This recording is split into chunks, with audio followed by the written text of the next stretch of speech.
বাংলাদেশে মনে হয় 100 কোটি টাকা এই সিজনে শুধু গেঞ্জির পিছনে যাবে। ব্রাজিল আর আর্জেন্টিনার গেঞ্জি কিনতে যায়, খালি গেঞ্জি কিনবে না, আবার দলাদলি করে মারামারিও করবে। না জানি এই সিজনে কয়জনের জান চলে যায়। হ্যাঁ,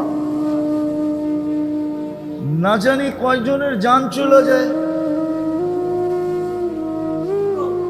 হ্যাঁ, এদিকে এদিকে এদিকে। আমি জানি শয়তান আপনি করে মনোযোগ দিয়ে শুনতে দিবে না। খুব মনোযোগ, কথা লম্বা হবে না। বললাম না যে আমার ঈদের পরের থেকে এই প্রোগ্রাম হলো প্রথম। এই অঞ্চলেই প্রোগ্রাম মিস গেছে আমার, যেটা নিয়ে মারামারি পর্যন্ত হয়েছে। কিন্তু আমি অসুস্থতার কারণে আসতে পারি না। কিন্তু প্রোগ্রাম আলারা এটা মানতে চাইতেছে না, এই জন্য খুব মনোযোগ, কথা লম্বা হবে না। তা আমি যেটা বুঝাইতেছিলাম, আমাদেরকে তিনবার পছন্দ করছে কে? প্রথম মানুষ হিসাবে, ঠিক না? দ্বিতীয় মুসলমান হিসাবে, তৃতীয় উম্মতে মুহাম্মদ সাল্লাল্লাহু আলাইহি। আল্লাহর রসুলের উম্মত বানায় আমাদেরকে হিরো বানায় দিয়েছেন, হিরো। আপনি জানেন আপনি যে হিরো? হুজুরে মানতে রাজি না। কি রাজি মানতে? না না, দলিল দেই। আল্লাহ কোরআনে বলে, কুনতুম খায়রা উম্মাহ, তোমরা হিরো, বাকি সব উম্মত তোমাদের সামনে জিরো। আমাদেরকে সমস্ত উম্মতের ভিতরে হিরো বানায় দিছেন। আমরা সমস্ত উম্মতের সামনে কি খায়রে উম্মত। খায়ের মানে কি? হ্যাঁ, উত্তম মানে কি? হিরো। উত্তম মানে যারা এই খেলায় ফার্স্ট হবে ওরা কি হবে? হ্যাঁ, হিরো না? আমরা সবার চেয়ে উত্তম, আমরা কি হিরো।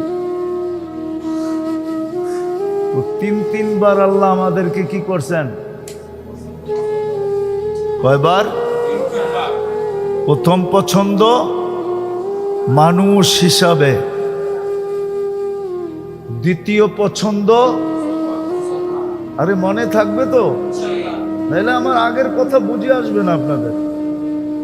দ্বিতীয় পছন্দ মুসলমান, তৃতীয় পছন্দ উম্মতে মুহাম্মাদুর রাসূলুল্লাহ সাল্লাল্লাহু আলাইহি ওয়াসাল্লাম। আমি হিরো বললাম, হুজুরের পছন্দ হইল না। দলিল দিমু আরেকটা, যদি এই উম্মত হিরোই না হইতো তাহলে নবীরা কেন উম্মত হওয়ার জন্য চোখের পানি ঝরাইত? নবীরা কেন উম্মত হওয়ার জন্য চোখের পানি ঝরাইত? মুসা আলাইহিস সালামের কথা কিতাবে লেখা আছে, উনি চোখের পানি ঝরাইছেন উম্মত হওয়ার জন্য। শুধু একজনের চোখের পানি আল্লাহ কবুল করছেন, উনি ঈসা আলাইহিস সালাম। উনি উম্মত হয়ে আসবেন, আর কারো চোখের পানি আল্লাহ কবুল করেন। আরেকজনেরটা কবুল করছেন কিন্তু উম্মত হিসাবে না। দানিয়াল আলাইহিস সালামের দোয়া কবুল হয়েছে শুধু দাফন আর কাফন হিসাবে। উনি দোয়া করছিলেন, উম্মতে মুহাম্মদী যেন আমাকে কাফন পড়ায়া দাফন করে দেয়। আল্লাহ কবুল করছিলেন। 2500 বৎসর ওনাকে সুরক্ষিত রাখা হয়েছিল। 2500 বৎসর পরে যখন উম্মতে মুহাম্মদী আসছেন, সাহাবায়ে কেরাম ওনাকে কাফন পড়ায়া দাফন করছেন। তাহলে আমরা কি হিরো। কি হুজুরের বুঝে আসছে আমরা কি হিরো? কয়বার পছন্দ করছেন আমাদেরকে? যাদেরকে তিনবার পছন্দ করলেন, হিরো বানাইলেন, কোনদিন তাদেরকে এই কথা বলতেন না যে ওয়ালা তামুতুন্না ইল্লা ওয়া আনতুম মুসলিমুন। যদি শুধু মুসলমানের ঘরে জন্ম নিলেই চলতো, তাইলে এই কথা তাদেরকে কোনোদিন বলতেন না। এটা কিন্তু কোরআন আমাদেরকেই বলছেন, ইয়া আইয়ুহাল্লাযীনা আমানুত্তাকুল্লাহ হাক্কা তুকাতি ওয়ালা তামুতুন্না ইল্লা ওয়া আনতুম মুসলিমুন। এই জন্য আমার কথা শুরু ছিল, মুসলমানের ঘরে জন্ম নিলেই মুসলমান হয় না। মুসলমানের ঘরে জন্ম নিলেই কি হয় না? নাইলে আল্লাহ কেন মুসলমানদেরকে বলবেন মুসলমান হয়ে আইসো? এই কথা কেন বলবেন? যাদেরকে তিনবার পছন্দ করলেন। বাকিটি বললাম না, সময় নাই, বললে বুঝবেনও না, অনেক লম্বা করে বুঝাইতে হবে। এই জন্য শর্টে বুঝাইতেছি। যাদেরকে তিনবার পছন্দ করলেন, তাদেরকে কেন সম্বোধন করবে? যুবক, ভালো মতে বোঝো কিন্তু, নাইলে তোমার রত্ন হারায় যাবে। যৌবন কিন্তু রত্ন। মানুষের জীবনের বয়সের সবচেয়ে বড় মাখন হলো যৌবন। কি মানে না? কি মানেন না? মনে হয় বাবাই মানে না। মানেন? সবচেয়ে বড় মাখন কি? যৌবন। হারায় গেলে আফসোস করবা। বিদায় ভালো মতে বোঝো, তোমার জীবনের সবচেয়ে বড় মাখন হলো যৌবন। এই জন্য যুবকদেরকে বলতেছি, ভালো মতে বোঝো, যেন যৌবন হারায় না যায়। মা বোনদেরকেও বলতেছি, যদি বাড়ি পর্যন্ত আওয়াজ পৌঁছে, নারীত্ব যেদিন হারায় যাবে, একদিন আসে নারীর নারীত্ব হারায় যায়। মসজিদে বসা আছি, এই জন্য এটা ভাঙ্গা বলা যাবে না, নাইলে বলতে পারতাম। একদিন নারীরও নারীত্ব হারায় যায়, তখন আফসোস করবে। একদিন পুরুষেরও পুরুষত্ব হারায় যায়, ঠিক না?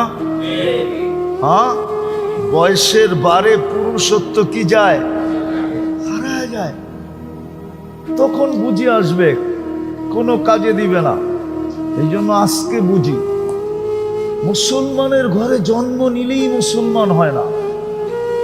যদি হইতো, তাহলে যাদেরকে আল্লাহ তিনবার পছন্দ করলেন,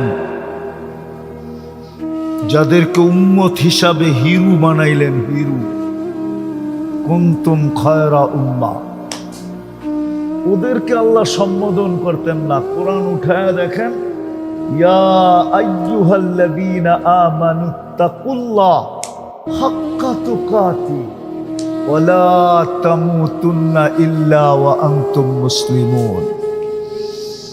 মুসলমান হয়ে আইসো। যদি মুসলমান হয়ে আসো, মুসলমান হয়ে যদি আমার কাছে আসো, তাইলে তিনবারের পছন্দের মূল্য থাকবে। তিনবারে যে তোমাদেরকে পছন্দ করলাম, এটার মূল্য থাকবে। আবার আমি তোমাদেরকে এক্সট্রা আলাদা মূল্যায়ন করব। আলাদা কি করব? মূল্য থাকবে, আবার আলাদা কি করব? মূল্যায়নও করবে। এই উম্মতকে আল্লাহ কিয়ামতের দিন আলাদা মূল্যায়ন করবে। আপনি জানেন না এই উম্মতকে কিয়ামতের দিন আলাদা কি মূল্যায়ন করবে? কোনো হুজুর বলতে পারবে না। 7 দলকে যে আরশের নিচে ছায়া দিবে, এটা কোনো নবীর উম্মতকে দিবে, এটা কোনো হুজুর বলতে পারবে না।